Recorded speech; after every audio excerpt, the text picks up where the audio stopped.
우리가 살고 있는 이 미국 땅, 미국이라는 나라에서 6월달, 오늘 6월 17일인데요. 이 6월이라는 것은 성소수자 자긍심의 달입니다. June is LGBTQ Pride Month라고 합니다. 그래서 2월 달에 이런 성소수자들, 우리가 흔히 말하는 그런 레즈비안 여성들이 여성과, 게이 남성이 남성과, 그 다음에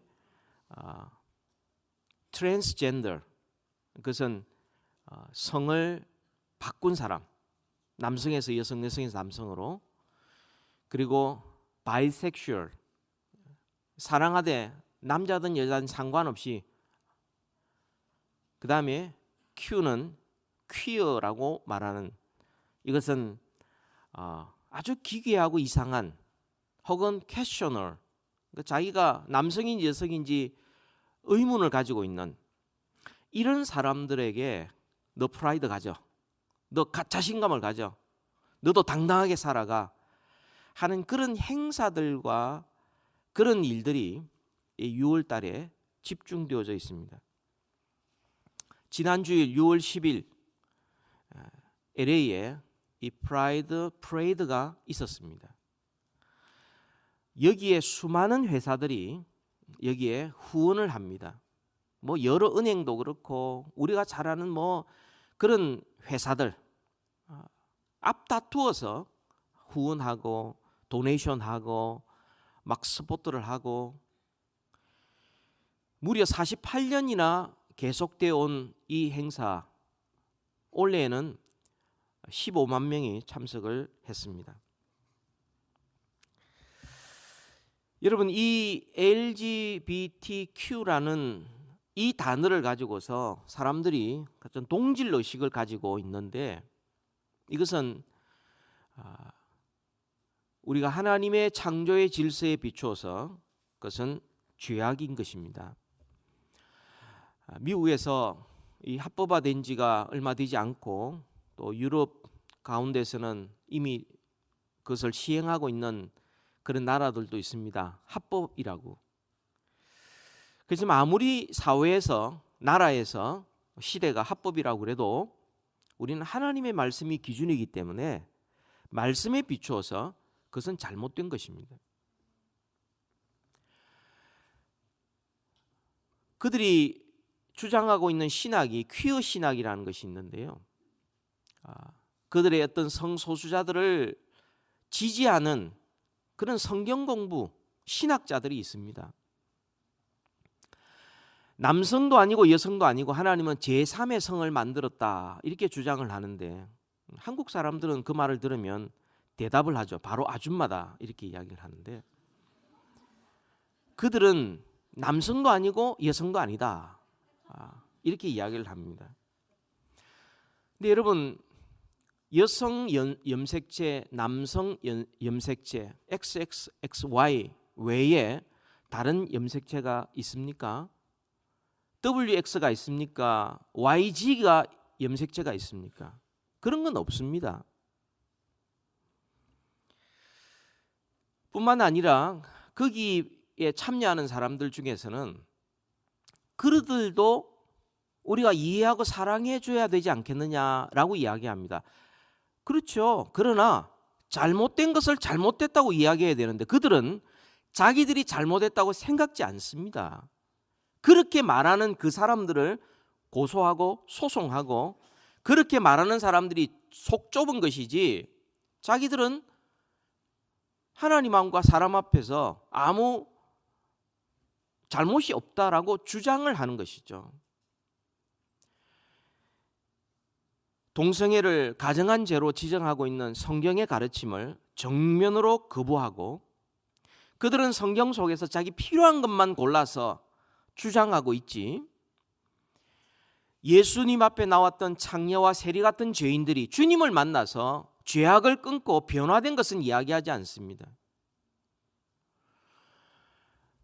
우리가 더불어 살아가는 사람, 또 그것에 빠진 사람들을 우리가 건져주는 것, 그들이 돌아올 수 있도록 도와주는 것은 우리가 당연히 해야 될 일이지만, 그들이 나는 잘못이 없다라고 이야기하는 그것조차도 우리가 동의를 해야 된다? 아닙니다. 여러분, 1996년도부터 유명한 조사기관 갤럽에서 동성결혼을 찬성하느냐 반대하느냐라고 질문했을 때 96년도에 반대가 68%, 또 찬성이 27%였었습니다. 그로부터 8년 뒤에 찬성이 42%, 그로부터 4년 뒤에 2011년도에 50%, 그로부터 4년 뒤에 2014년도에 찬성이 59%입니다. 그로부터 4년이 지났습니다. 2018년도. 어느 동성 결혼하는 사람들이 찾아와서 케이크를 만들어 달라 했을 때, 나는 그 결혼을 축하할 수 없으니 케이크 만들어 줄 수 없습니다. 다른 곳에 갔습니다. 그것 때문에 불법 체포되었습니다.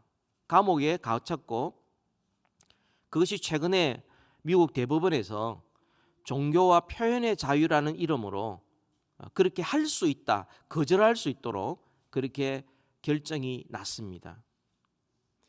이제는 그것이 잘못이다, 그건 아니다, 성경에서 그렇게 말하지 않는다라고 함부로 이야기할 수 없는, 그것이 불법이 되는 그런 시대를 살아가고 있습니다. 신앙 양심으로 살아가면 그것이 나쁜 짓이 되어버리는 그런 시대에 우리가 살아가고 있습니다. 특별히 젊은 층에서 이 동성애, 동성 결혼은 압도적으로 찬성하고 있습니다. 18살부터 29살까지 동성 결혼을 찬성하겠다는 사람이 1996년도에 41%였어요. 근데 2014년도에 무려 2배가 넘는 78%가 찬성하고 있습니다. 제가 왜 이 말씀을 드리느냐 하면, 이런 말들을 교회에서 하지 않으면 할 수 없습니다. 학교에서 할 겁니까? 어느 모임에서 이 말을 그대로 할 것입니까? 이것이 잘못됐다고 이야기했을 때 그것이 불법이 되는 이런 시대와 이런 나라에 우리가 살아가고 있습니다. 하나님의 말씀을 정면으로 거부하면서도 별 대수롭지 않게 하나님이 죄라고 이야기하는 것을 죄라고 말하면 불법이다 라고 말하는 그런 시대에 우리가 살아가고 있습니다. 여러분, 우리가 우리의 자녀들을 교육할 때에 우리가 정말 부지런히 힘써서 가르쳐야 될 교육 내용이 어떤 것들입니까? 학교 교육, 그래서 좋은 학점 받고 좋은 대학 들어가고 좋은 직장을 얻고 그래서 안정된 그런 생활을 하는 것, 이것이 우리가 힘써 노력해야 될 교육의 전부입니까? 아니면 좀 인생을 좀 더 풍요롭게 만들기 위해서 음악을 하고 문학을 하고 스포츠를 해서 좀 인생을 즐기면서 가르치는 그것으로 만족할 것입니까? 아니면 직장에서 직업 교육을 받는 것으로 좋아할 것입니까? 그것이 전부입니까? 그보다 더 중요한 교육이 없습니까? 이 세상을 창조하시고 우리를 구원하시고 우리를 복된 인생으로 삼으시기를 원하는 하나님께서는 그 모든 것보다 훨씬 더 중요한 교육이 있다. 이게 바로 신앙교육이다. 그리스도를 통하여 하나님을 알고 성령님을 통하여 하나님을 의지하게 하는 이 교육, 이것이야말로 우리가 힘써 부지런히 노력해야 될 교육이요 내용이다, 이렇게 말씀을 합니다. 오늘 그래서 설교의 제목을 부지런히 힘써야 할 교육이라는 제목으로 말씀을 증거하고 싶습니다. 여러분, 신명기 6장은 우리가 잘 아는 쉐마라는 쉐마 교육으로 아주 중요한 겁니다. 6장 4절에 보면 이스라엘아 들으라, 이 히브리어로 들으라라는 말은 쉐마 이스라엘, 그래서 들으라 이스라엘, 이게 성경에서 가장 중요한 교육 가운데 하나인데요. 그 내용이 4절에 나옵니다. 우리 같이 한번 읽을까요? 시작. 이스라엘아 들으라. 우리 하나님 여호와는 오직 유일한 여호와이시니 라고 말씀합니다. 오직 유일한 여호와이시다. 온 세상을 창조하시는 분은 하나님 한 분이시다. 이 세상을 통치하시고 유지하시고 사람을 이 땅에 보내시고 사람을 데리고 가시는 분도 오직 여호와 하나님 한 분이시다. 이 세상을 마지막 심판하실 분도 하나님 한 분이시다. 이스라엘아 들으라. 우리 하나님 여호와는 오직 유일한 여호와이시다. 그렇게 말씀을 합니다. 그리고 1절에 보면 그것을 주님께서 구체적으로 명령과 규례와 법도를 우리에게 주셨어요. 그 하나님의 말씀을 일상생활 가운데 실천할 수 있는 여러 모양으로 주님께서 말씀해 주셨습니다. 그리고 신명기 전체를 통하여 이런 말씀을 하시죠. 너가 만약 하나님을 경외하고 주의 말씀대로 살아간다면 너의 자녀들을 모든 민족 위에 뛰어나게 할 것이다. 그리고 내가 너희들의 천대까지 자자손손 내가 복을 줄 것이며 모든 가정마다 믿음의 명문가로 만들어 줄 것이다. 주님이 약속해 주셨어요. 오늘 이 말씀을 듣고 이 말씀을 명심하고 그러고 말씀대로 살아셔서 정말 우리의 자녀들이 모든 민족 위에 뛰어나고 천대까지 복을 얻고 그리고 모든 가정마다 믿음의 가문 되기를 주님의 이름으로 축복합니다. 이 말씀에 우리는 왜 신앙교육을 해야 되느냐, 그 이유와 또한 신앙교육을 해야 될 그 대상, 그리고 어떻게 신앙교육을 해야 되는가, 방법에 대해서 우리 간략하게 생각해 보고자 합니다. 첫 번째로 우리가 신앙교육을 해야 될 이유가 있습니다. 왜 이것을 해야 되는가? 여러분 5장 33절과 6장 3절에 자세히 나오는데 5장 33절을 같이 한 목소리로 읽도록 합니다. 시작. 너희 하나님 여호와께서 너희에게 명령하신 모든 도를 행하라. 그리하면 너희가 살 것이요 복이 너희에게 있을 것이며 너희가 차지한 땅에서 너희의 날이 길리라. 아멘. 하나님을 경외하면 하나님의 복을 받는다. 그 하나님이 준비하고 우리에게 주시고자 하는 모든 복을 받아 누리기 위해서는 우리는 신앙교육을 철저히 해야 한다. 그 말씀을 하고 있는 거예요. 하나님이 어떤 복을 주시느냐, 그 복의 특징이 있습니다. 복의 특징이 우리 33절에 나오는데요. 모든 도를 행하라. 그리하면 너희가 살 것이요. 여러분 산다. 너희가 살 것이요. 이 말은 무슨 말이냐면요. 생명을 얻는다는 뜻입니다. 단순히 가나안 땅에 들어가 이스라엘 백성들이 그곳에 살고 있는 백성들처럼 먹고 사는 것 그 자체가 아니라 그 이상으로 하나님의 생명을 얻게 된다. 산다 하는 것은 중단되지 않는 겁니다. 연속성이 있다는 거죠. 영원성이 있다는 것입니다. 하나님께서 말씀하시죠. 내가 너희에게 복을 주는데 그리하면 너희가 생명을 얻고 영생을 누릴 것이다. 그 말씀을 하고 있는 거예요. 여러분 이 세상의 모든 복들은요 계속되지 않습니다. 우리가 돈을 벌고 건강을 얻고 명예를 얻고 해도 지위를 얻어도 연속적으로 영원히 계속되는 그건 없습니다. 이 세상의 것들은 하나도 그런 것 없습니다. 다 바뀌게 되고요. 다 변질되게 되고요. 또 변질되기 전에 우리가 먼저 떠나요. 이 세상에 없어요. 하나님께서 우리에게 주시는 이 생명, 너희가 살 것이요라는 것은 이것은 중단이 없다는 거예요. 계속해서 영원토록 영생을 누리는 바로 그것을 하나님께서 복이다 그렇게 말씀하십니다. 변치 않아야 복이고요. 영원해야 복입니다. 없어지지 않아야 복입니다. 이게 진짜 복이에요. 하나님이 주신 복의 특징이에요. 두 번째 복의 특징이 있습니다. 그것은 그리하면 너희가 살 것이요 복이 너희에게 있을 것이며 복이 너희에게 있을 것이며 이게 무슨 말이에요? 복이 자발적으로 우리를 찾아온다는 것입니다. 복이 임하여서 떠나지 않고 우리와 함께 있는다는 겁니다. 여러분 우리가 열심히 노력하고 돈을 벌고 뭐 어떤 하고 있는 모든 것들은 행복을 잡기 위해서 노력하는 것입니다. 돈을 벌면 돈으로 행복을 살려고 그럽니다. 그죠?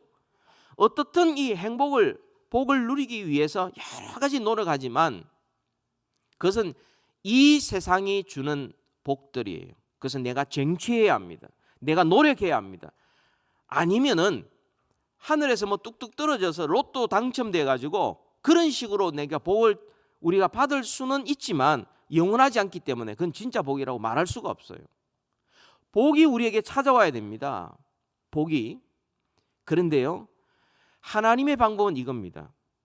복의 근원이신 하나님을 섬기면 복이 우리에게 이르게 된다. 찾아온다. 이게 진짜 복이에요. 내가 열심히 노력했는데 그 대가로 얻는 것은 그건 복이 아니에요. 그건 사기예요. 아시죠? 대가예요, 대가. 제가 이 발음이 안 좋았어요. 이야기 해놓고도 이게 제대로 전달되는지 지금. 열심히 노력한 대가 얻는 것과 복이 나를 찾아오는 것은 다른 것입니다. 내가 하나님께 경배하고 섬겼는데 하나님께서 나에게 내가 한 그 이상으로 복을 부어주시는 것. 이게 복이지요.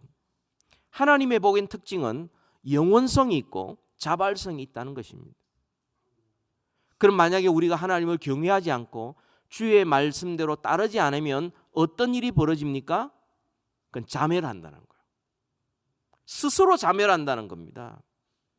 하나님을 경외하는 그 자리에서 우리가 하나님을 잊어버리고 하나님으로부터 끊어지면 복의 근원이신 하나님으로부터 끊어졌기 때문에 우리는 자멸할 수밖에 없다. 이게 바로 신명기 6장 10절에서 계속해서 설명하고 있는 것입니다.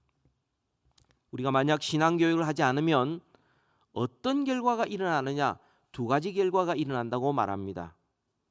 그것은 10절부터 15절까지의 말씀을 보시면 이들이 하나님의 말씀에 순종해서 요단강을 건너 가나안 땅에 들어갔습니다. 거기에서 의식주 문제가 해결이 됩니다. 그들이 짓지 않는 아름다운 성에, 그곳에 채우지 않는 아름다운 물건에, 그들이 파지 않는 우물에, 또한 그들이 심지 않는 포도원과 감람나무를 먹고 그들은 배불리 먹으면서 그곳에 생활을 합니다. 그리하였을 때 어떤 일이 벌어지느냐? 신앙교육 제대로 하지 않으면 12절 하반절에 있는 대로 하나님을 잊어버리게 됩니다. 복의 근원이신 하나님을 잊어버리고 말씀을 소홀하게 됩니다. 그러면 자멸하는 거예요. 여러분, 이스라엘 백성들이 가나안 땅에 들어갔을 때 세우지 않는 집, 파지 않는 우물, 심지 않는 포도주와 여러 각종 과일을 먹으면서 살았는데 우리가 지금 살아가는 모습이 바로 그런 겁니다. 우리가 짓지 않는 집, 우리가 파지 않는 우물, 우리가 심지 않는 각종 과일과 곡식들을 우리가 먹으면서 살고 있습니다. 의식주가 해결되면 어떤 현상이 벌어지느냐? 하나님의 은혜를 잊어버리게 됩니다. 그리고 하나님의 말씀을 소홀하게 되고 결국은 자멸하게 되고 그리고 그 땅에서 하나님의 심판을 피할 길이 없는 것이죠. 그러니까 의식주 문제와 상관없이, 먹고 사는 문제와 상관없이, 성공하느냐 성공하지 않느냐 상관없이 우리는 하나님을 경외하는 이 신앙교육, 이것은 중단하지 않아야 되고요. 그것은 너무나 중요한 것입니다. 또 한 가지가 있죠. 의식주 문제가 해결되고 난 다음에 하나님의 은혜를 잊어버리고 말씀을 소홀히 하게 되면 어떤 현상이 벌어지느냐? 사람의 욕심이 더 커집니다. 이게 6장 16절의 말씀이에요. 너희가 마사에서 시험한 것 같이 너희의 하나님 여호와를 시험하지 말고라고 말합니다. 이들이 가나안 땅에 출애굽할 때에 애굽의 종되었던 곳에서 자유롭게 되니까 얼마나 좋아졌는지 몰라요. 기뻐하고 즐거워했습니다. 그리고 나왔을 때 하나님께서 이렇게 베풀으신 은혜에 대해서 너무나 고맙게 생각하다가 갑자기 마실 물이 없어져 버렸어요. 즉시로 그들이 하나님께 원망을 했습니다. 그래서 그곳 이름을 맛사라, 하나님을 시험했다, 머리바라, 하나님과 다투었다, 그런 이름을 얻게 되었어요. 하나님께서 모세를 통하여 반석에서 물이 나게 하셔서 그들을 먹여주셨습니다.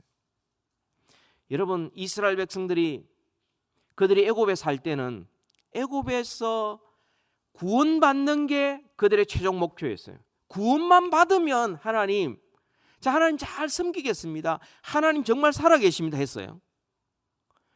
홍해 앞에 섰습니다.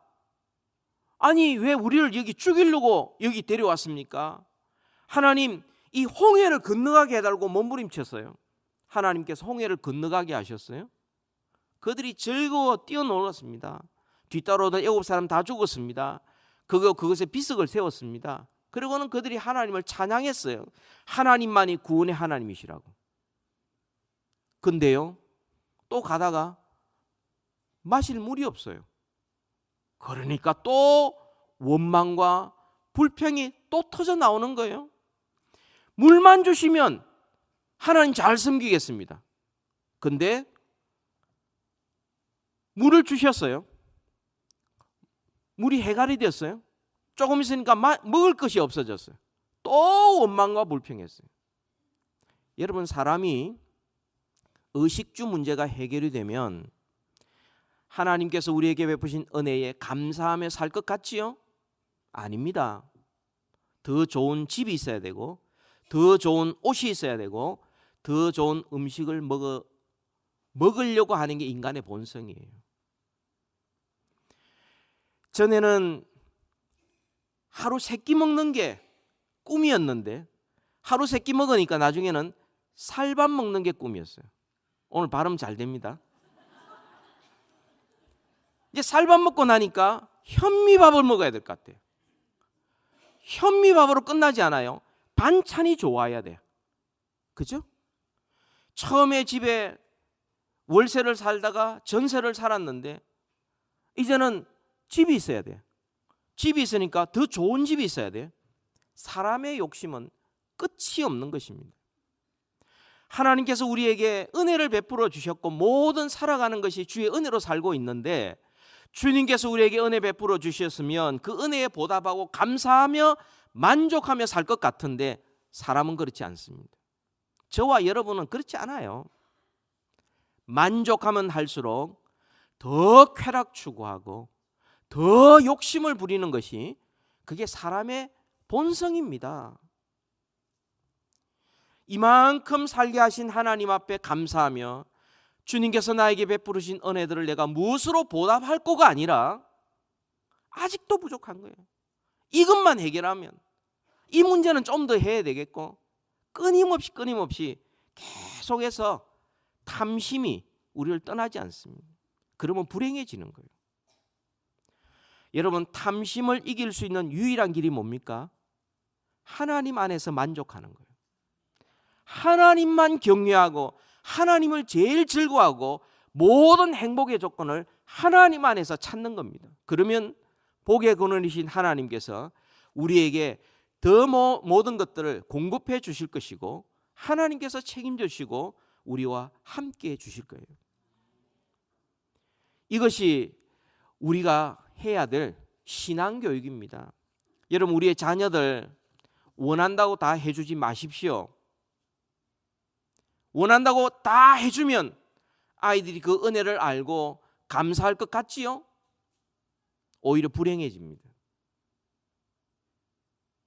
욕심이 더 생기는 거예요.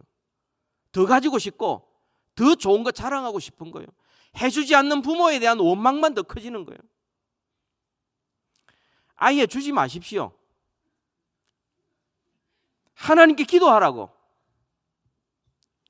하나님 안에서 만족했을 때 부모가 해주는 그 따뜻한 조그마한 선물조차도 감사하며 받는 행복한 자녀들이 될 수가 있습니다. 두 번째로는요, 우리가 신앙교육해야 될 대상이 있습니다.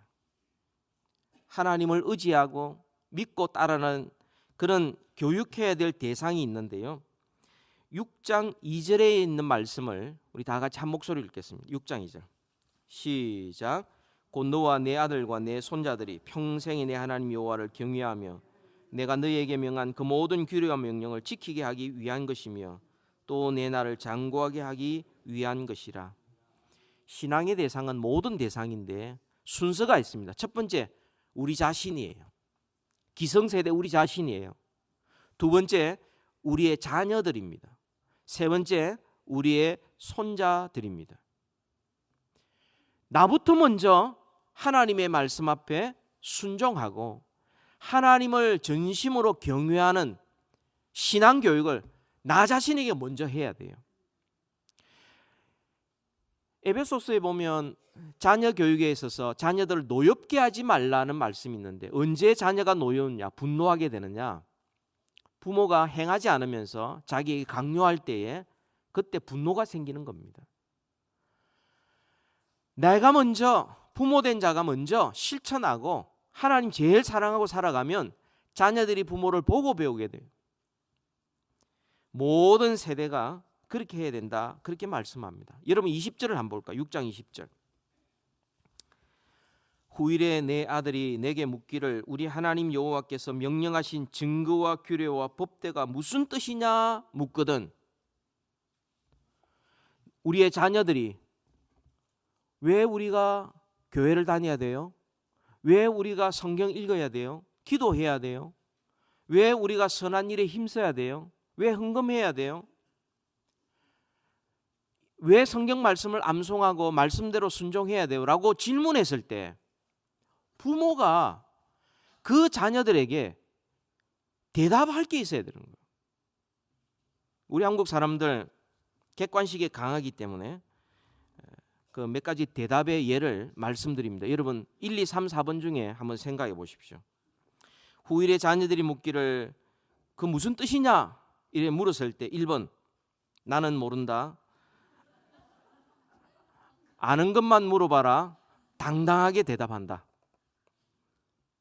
2번 쓸데없는 생각 말고 숙제했니? 밀리지 않으려고 더 세게 되묻는다. 3번 왜 나한테 묻니? 내가 목사니? 나는 아버지야. 그러면서 아버지 학교 수료증을 제시한다. 마지막 네 번째로 만약 하나님의 은혜가 아니었다면 우리는 아직도 죄와 마귀의 종로를 타고 있을 거다. 우리가 지금 이렇게 살아가는 것 하나님의 도우심이요 십자가에 죽으신 예수 그리스도를 믿고 하나님을 섬기는 것은 마땅하다. 긴 게 답입니다. 신앙교육해야 될 대상은요 우리 자신이 먼저. 마지막 세 번째입니다. 우리가 신앙교육하는 방법이 뭡니까? 7절부터 9절까지 나오는데요. 7절부터 9절까지 보면 모든 기회를 찾아서 교육해야 되는데 한번 같이 읽읍시다. 시작.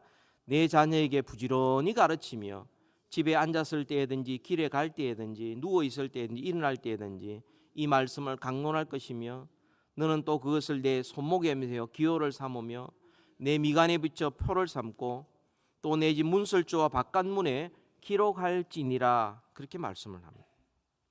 오늘날 유대인들이 이 말씀을 가지고요 온데 사방에 새기기도 하고 붙이기도 하고 해가 집집마다 들어갈 때 한번 쓰다듬고 들어가고 나올 때 쓰다듬고 나오고 이런 유대인 집들이 많이 있습니다. 사실 이 말씀은 그렇게 갖다 붙이는 게 목적이 아니에요. 하나님의 말씀을 써서 부적처럼 붙이라는 그런 말씀이 아니지 않습니까? 이 말씀은 이런 내용이에요. 집에 앉았을 때든지 길을 갈 때든지, 이거는 어느 장소든 장소의 문제예요. 누워 있을 때든지 일어날 때든지 이건 시간의 문제예요. 자는 시간이든 일어날 시간이든 시간의 문제예요. 너는 또 그것을 내 손목에 매어 기호를 삼고 내 미간에 붙여 표로 삼고. 손목과 미간은 아주 작은 겁니다. 그 좁은데 작은 일이에요. 또 내 집 문설주와 바깥문, 이건 큰 일이에요. 그러니까 어느 장소에 있든 언제든 큰 일이든 작은 일이든 하나님의 말씀대로 그 말씀을 거기에 적용해서 해석하고 그 말씀대로 어떤 일이든 말씀대로 순종해야 된다. 그 말씀을 우리에게 가르치는 거예요. 하나님의 말씀을 가르치는 방법은 그런 겁니다. 특별한 예배 시간에만 그런 것도 아니요. 평소에 언제든 기회를 찾아서 하나님의 말씀, 또 좋은 때만 그런 것이 아니고 어려울 때에도 자녀들에게 그 기회를 잡아서 말씀을 가르치고 하나님을 경외하도록 가르쳐야 된다는 거예요. 하나님을 경외하는 자는, 사랑하는 자는 하나님의 말씀을 순종하게 되고 하나님의 말씀에 순종하는 자에게 복에 근원이신 하나님께서 복을 더하여 주시는 것입니다. 이 말씀을 생각하면서 이런 생각을 해봅니다. 여러분, 우리의 자녀들이 학교를 다니고 있다면 월요일부터 금요일까지 5일 동안 학교에 머무는 시간이 6시간이에요. 그러면 30시간을 거기에 보내게 되고 그 다음에 토요일 주일 오면서 뭐 숙제를 하거나 과외 활동을 하거나 이렇게 생각을 해봅니다. 하나님의 말씀이 과연 얼마나 될까?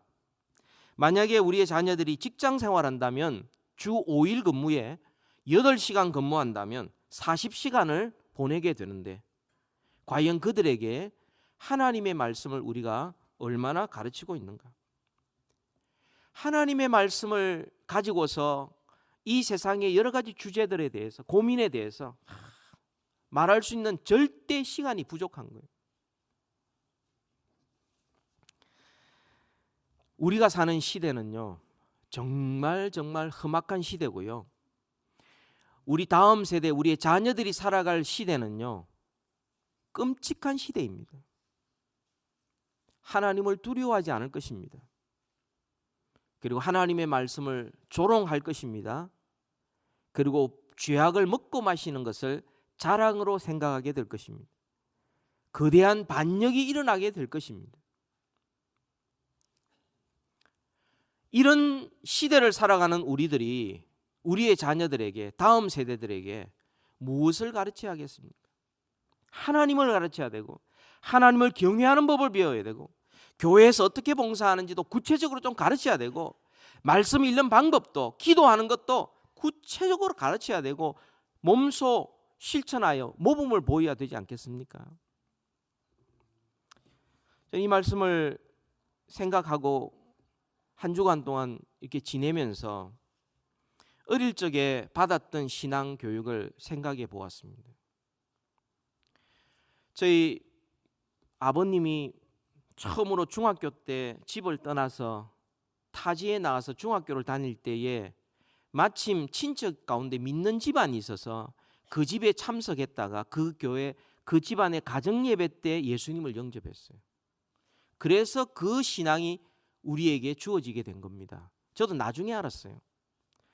우리는 명절이나 뭐 가족들이 모이게 되면 부모님이 꼭 예배를 드리자는 거예요. 가정 예배를 드리자는 거예요. 음식을 다 마련하고 밥 먹기 전에 우리 간단하게 가정 예배 드리자 이렇게 말씀하시고 아버님의 설교가 30분이에요. 근데 사실 지금 생각해 보면 그 본문이 해석이 옳지 않아요. 평소에 하고 싶었던 거 다 하시는 거예요, 그때. 막 듣고 있으면 그렇게 살아야 되는구나 이렇게 생각을 했고 빨리 마쳤으면 이렇게 생각하는데 이제 마칠 때가 됐어요. 자, 이제 마무리로 어머니가 기도하고 마치겠습니다. 30분 또 가요. 그러니까 배는 고프고 눈을 뜨고 이렇게 보면 다들 그냥 시무룩하게 앉아 있는 거예요. 그렇게 모일 때마다 가정 예배를 드렸었어요. 지금 생각해 보면 얼마나 감사한지 몰라요. 저는 우리 자녀들 보면서 자, 우리 함께 예배 드리자. 물론 아이들이 말을 잘 듣습니다만 얼마나 바쁠까? 예? 또 뭐 얼마나 피곤할까?